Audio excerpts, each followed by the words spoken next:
Hi, everybody. All right. I'm not sure if you're ready, but away we'll go. First of all, I really want to thank all the honorees this year. I'm sorry that I can't be there. And I should introduce myself. I'm Vice President West, Danny Penner. I'm from Southern Manitoba, just south of Winnipeg. I really enjoyed being at the program, but virtually is the way it's at this year, and really enjoyed last night's hospitality suite. And I'm proud of the Atlantic for actually signing back on today. I'm not sure they're even there, but they're at least signed on, so that's wonderful. They don't typically handle their booze very well out east, but whatever. I'm really proud to be a part of the board. I'm proud to be a part of the board with especially the board members that we have, and the super hardworking program manager in Carla Keating. Wow, has she done a phenomenal job this year. But I'm especially proud to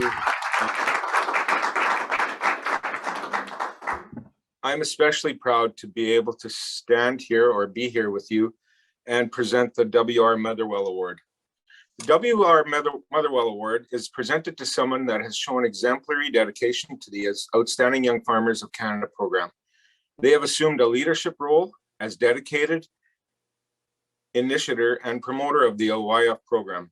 It is someone who has unselfishly given of their time and talents to promote the value of excellence, advancement, opportunity, and exchange within Canadian agriculture.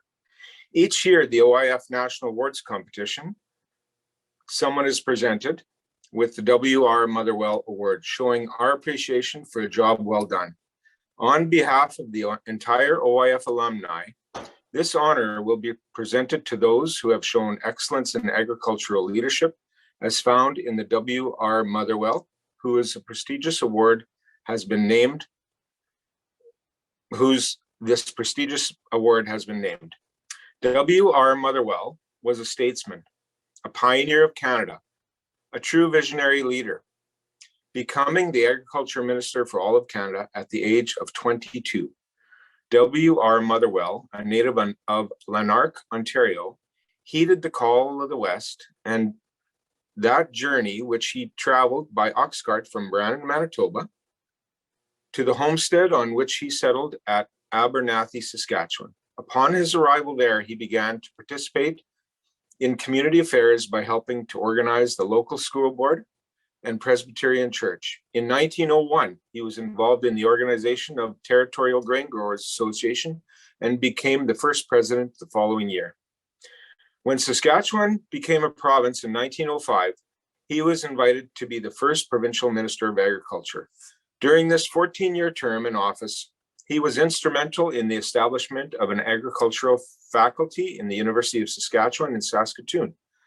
From 1921 to 1929, he served as Canada's Minister of Agriculture and played an important role in the establishment of cereal breeding programs such as Rust Research Laboratory in Winnipeg, the adoption of grade standards for most farm products, and the introduction of the restricted plan for education of tuberculosis. In total, his leadership and vision spanned a total of 50 years, and he retired as much a respected elder statesman known to many as the grand old man of Canadian agriculture. This year, the alumni is proud to recognize Shelley Meadows. Congratulations, Shelley. I'd like at this time to invite Barb Definition Cote up, and I believe she's there, to further speak in regards to Shelley. Thank you.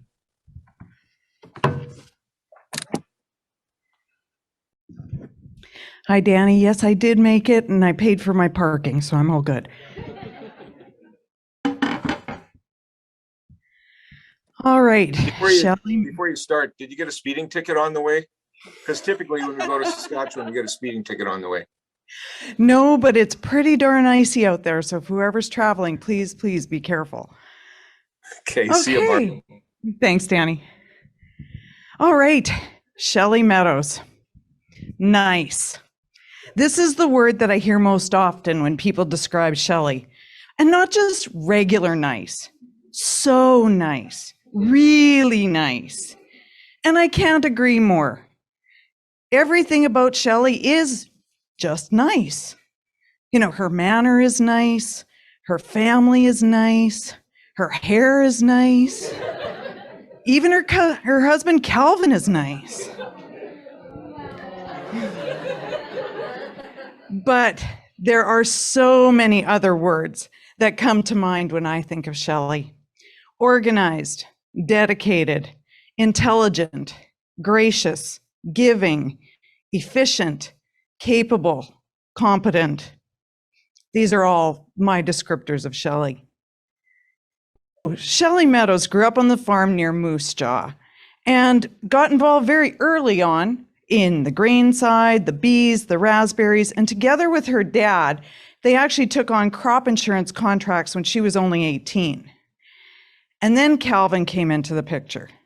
And they took over the family farm, that operation, they expanded it, they modified it, and they made it their own.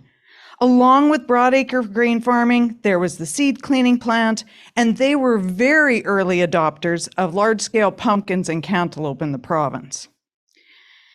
Calvin and Shelley were blessed with two very nice kids. There's Kirsten and Shay. And now they have some really nice in-laws too. We have Alexa and Chris, and of course, little Archer, and he's just really, really nice. In 1998, Calvin and Shelley were named the Saskatchewan Outstanding Young Farmers. And ever the volunteer, Shelley saw that help was needed, and she jumped right in. When a major sponsor left the regional program in Saskatchewan, she worked to rebuild the program with Carla Kading by stepping up and taking a lead role in finding sponsors, securing venues, searching out and vetting nominees, preparing invitations, basically all the items needed to make a regional event successful. And Shelley remained as vice chair for 6 years.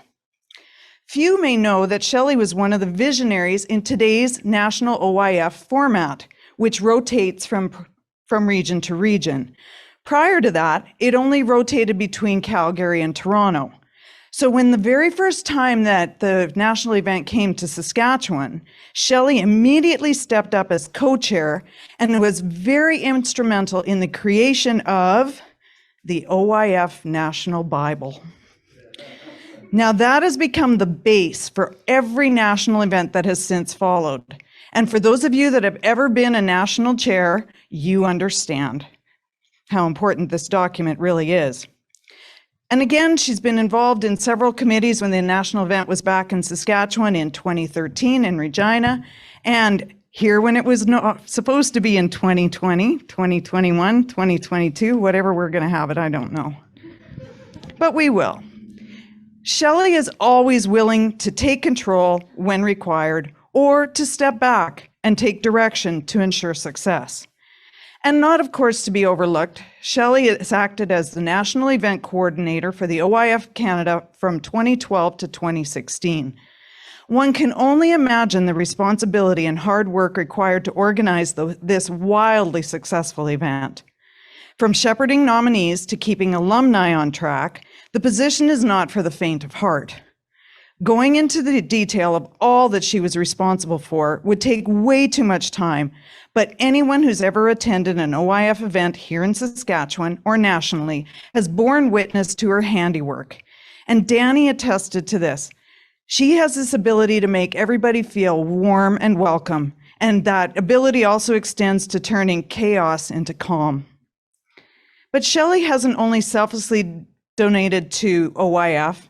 She was the Avena Food Secretary for 8 years, and she's taken on the organization of the Nuffield Contemporary Scholars Conference in the US and in Canada. And of course, she has in the background tirelessly supported Calvin when he served as chair for the Saskatchewan Canola Development Commission, Nuffield Canada, and Nuffield International. All this while running the family farm and conducting summer-long crop inspections for the CFIA, which I think is funny. She calls her retirement job. I think that's an oxymoron. A dedicated mom and community supporter, Shelley has also volunteered not just once, but twice as the Director of Ceremonies and Game Day for the Scotties with Curling Canada. She has been on the High School Grad Committee, When her kids were speed skating, she not only volunteered, but she strategically coerced the rest of her family to volunteer too. She's been director of the Moose Jaw MS Walk twice. She has been junior and high school curling coach, assistant coach to the junior girls and junior boys volleyball teams, and also been a board of directors on a family-owned real estate development firm. I don't know when you have time for all this. In the words of her daughter, Kirsten, Mom is basically always volunteering for something. Now that I think about it, it's just her normal. And of course, we all know that all of this is never done by one person. And standing with Shelley, of course, is her husband, Calvin. And we all know, or those of us that know Calvin, know the lovable and effervescent guy that he is, and can even appreciate even more Shelley's organizational skills to keep him in control. And with that, it is my sincerest pleasure to present to you someone that I am honored to call my friend.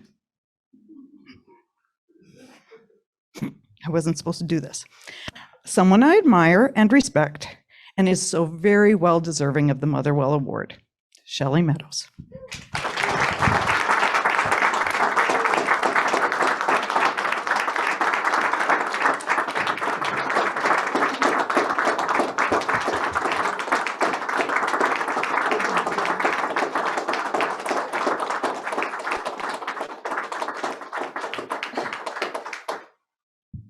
Thank you so much. Thank you, Barb. Oh, most people that know me know that I'm much happier behind the scenes than I am in front of the mic, so bear with me. First of all, oh, sorry. I'm much happier behind the scenes than I am in front of the mic, is what I was just saying. First off, congratulations to all of the honorees this year. It's been fantastic to meet you, inspiring to see all of your presentations today, and hope we just welcome you to the OYF family. You'll have the best time. Barb, thank you so much. It's hard to look at you right now and keep talking. Barb is a wonderful friend, and we actually ended up having our daughter's wedding at their farm this year because it was supposed to be a year ago, but COVID messed that up. Could you have it inside, outside? Don't know, but they let us do that, and it was amazing. It has been an absolute privilege to work with the alumni and sponsors of Canada's Outstanding Young Farmers for so many years, and an honor to have my name added to the list of Motherwell Award winners. I have to admit, I am definitely much happier, as I said, behind the scenes, but I would like to take this opportunity to thank OYF for everything that it has given me. Let me explain.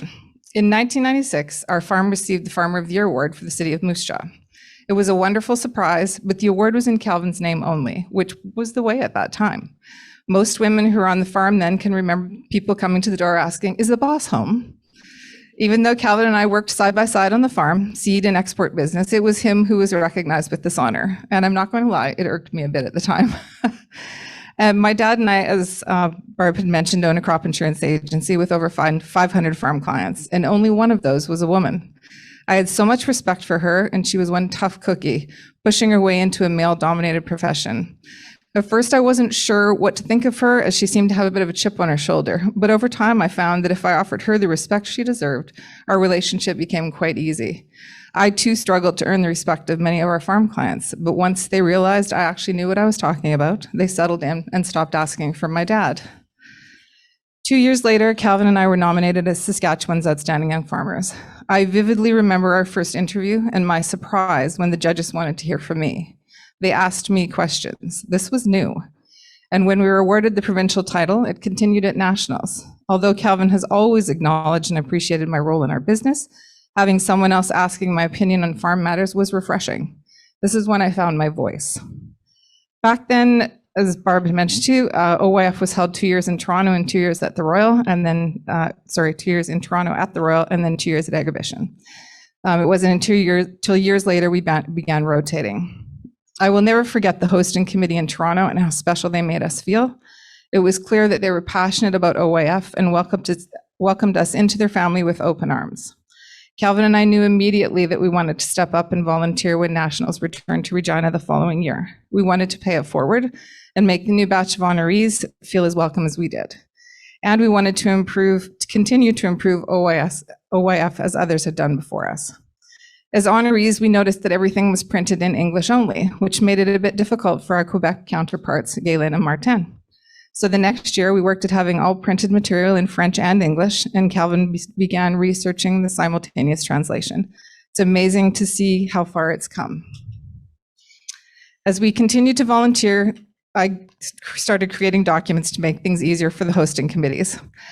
To be honest, I grew tired of committee members constantly asking questions during the event, so that's when I created this working agenda, which was dubbed the Bible. Each committee member was given a copy and then they knew exactly what was happening. We also began working on a hosting manual with Jack Gilliland. Jack was the John Deere rep to OYF and an absolute gem. It was during that time that I realized how much I like creating spreadsheets. Who knew? Then after several years of volunteering with OYF at the national and provincial level, I was thrilled to take on the role of national event assistant. I clearly remember sitting at the AGM in Manitoba when the board announced they would be hiring for this position, and I knew immediately I wanted this job. I had the pleasure of working alongside two incredible women, Joan Cranston and later Carly Kading. Not only did I get to create more spreadsheets, but it was through those years working with OYF that I realized my other passion, which was event planning. So through OYF, I found my voice, my confidence, and my passion. So thank you. Thank you to all the alumni for making OYF such a welcoming place. Thank you to the sponsors for their continued support. And thank you to all the volunteers I've had the pleasure of working with. Thank you to my parents who showed me that volunteering is simply a part of life. You do it without question, expecting nothing in return. And if you're lucky, you'll have a wonderful time and make a pile of friends along the way.